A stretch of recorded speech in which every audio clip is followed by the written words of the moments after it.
नमस्कार मित्रांनो, तुमचं स्वागत आहे माझ्या चॅनलमध्ये.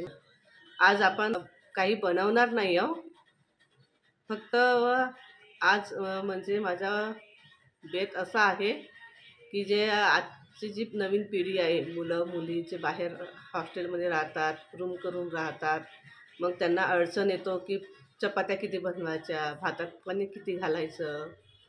तर ह्या सर्व मेजरमेंट जे आधीचे आपले जे आजीबाई होत्या त्यांच्या मेजरमेंटनुसार आपण आज ते शिकणार आहोत. तर मी फक्त त्यांना एवढेच मोजकेच मेजरमेंट आज माझ्या व्हिडिओमध्ये दाखवणार आहे आणि सांगणार आहे. तर चला, आता इथे आपल्याला भात बनवायचा, पण भातामध्ये पाणी किती घालायचं ते सांगणार आहे मी तुम्हाला. हे बघा, मी पाणी घालत आहे. आता कसं मोजायचं की पाणी परफेक्ट झालं आहे भातामध्ये. मी पुन्हा पाणी टाकत आहे.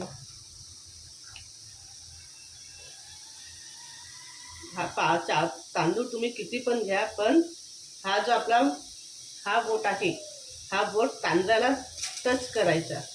तांदळाला टच केल्यानंतर आपला ह्या बोटापर्यंत पाणी यायला हवं. हे बघा, थोडं कमीच येत आहे पाणी. आता बघ, मी हाताने पूर्ण तांदूळ जे आहे ते व्यवस्थित करते. आता बघा, आता हे पाणी मी हा बोट तांदळाला टच केला आणि एवढं मी पाणी घेतलं. हे आपलं मेजरमेंट. आणि जास्त घाई असेल तर स्पीडवर त्याला छान उकळी आणा, नंतर गॅस कमी करा आणि झाकून ठेवा. मधामधात त्याला पाहायची गरज नाही. आणि जास्त घाई नसेल तर कमी गॅस करून द्यायची, त्याच्यावर झाकून द्यायचं आणि तो कमी गॅसवर शिजू द्यायचा भात. हे बघा, इथे मी डाळ आधीच ठेवली होती, 2 पाण्याने स्वच्छ धुवून घेतली आणि इथे याला उकळायला ठेवली मी. आता डाळीचं आपण कसं करतो, कुकरमध्ये डायरेक्ट डाळ धुवून झाकण लावून शेणीने आपण डाळ बनवतो. तर आधी हा आपल्याला पांढरा जो फेस येतो, हा फेस काढून घ्यायचा. हा डाळीवरचा जो स्टार्च आहे, जे आपण बाहेरून डाळ आणतो विकत, त्याला रंग लावलेला असतो, पॉलिश केलेला असतो, हे आपल्याला हानिकारक आहे. त्यासाठी हा फेस काढून फेकून द्यायचा. पूर्ण फेस काढून द्यायचा. हे बघा, हा पूर्ण फेस आपल्याला फेकायचा. आता याच्यामध्ये आपल्याला अर्धा बुटला तेल घालायचं आणि नंतर हळद घालायचं.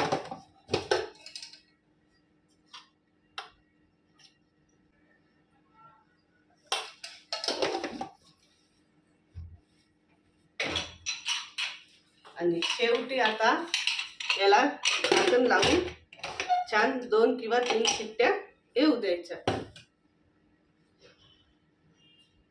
आता मला 4 पोळ्या बनवायच्या आहेत, तर 4 पोळ्या एवढंच मी पीठ घेणार. बघा, मेजरमेंट आपल्या मुठीत जेवढं पीठ येतं तेवढं पीठ घ्यायचं. ह्या ही एका पोळीचं, ही दुसऱ्या पोळीचं, ही तिसऱ्या पोळीचं आणि ही चौथ्या पोळीचं. मला 4 पोळ्या बनवायच्या आहेत म्हणून मी 4 मुठीने पीठ घेतलं. हे आपलं मेजरमेंट आहे. याच्यामध्ये आपल्या 4 पोळ्या नक्की बनतील. 4 तर बनतीलच, याच्यामध्ये एक्स्ट्रा एक छोटी चपातीसुद्धा बनेल. पण हे मेजरमेंट परफेक्ट आहे.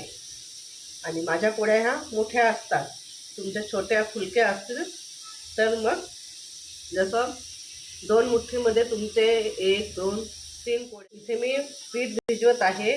आता हे जे नवीन नवीन मुलं मुली शिकत आहात त्यांच्याकरता आहे हे पीठ कसं भिजवायचं. इथे तर पीठ भिजवलं मी. आता पिठाला चिक्की आणायची आहे. तर हे थोडं म्हणजे जास्तच रड आहे, तेव्हाच पाणी घ्यायचं हातावर. थोडं पाणी घ्यायचं. थोडंसं आपल्या कोपरला पीठ जे चिपकलेलं असते तिथे ते पाणी घेऊन पूर्ण पसरवून घ्यायचं असं. आणि ह्या पिठाला असंच याच्या सहाय्याने असं मळून 5 मिनटं झाकून ठेवायचं.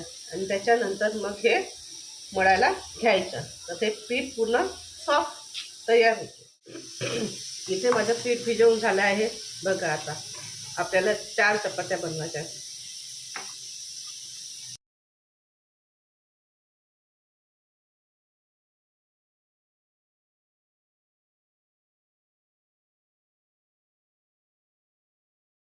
4 तर होतातच, नाही तर मग एक छोटी फुलकी तयार होतो. पण हे आपलं जे मेजरमेंट आहे, जे आपण घेतलं, ते परफेक्ट मेजरमेंट आहे.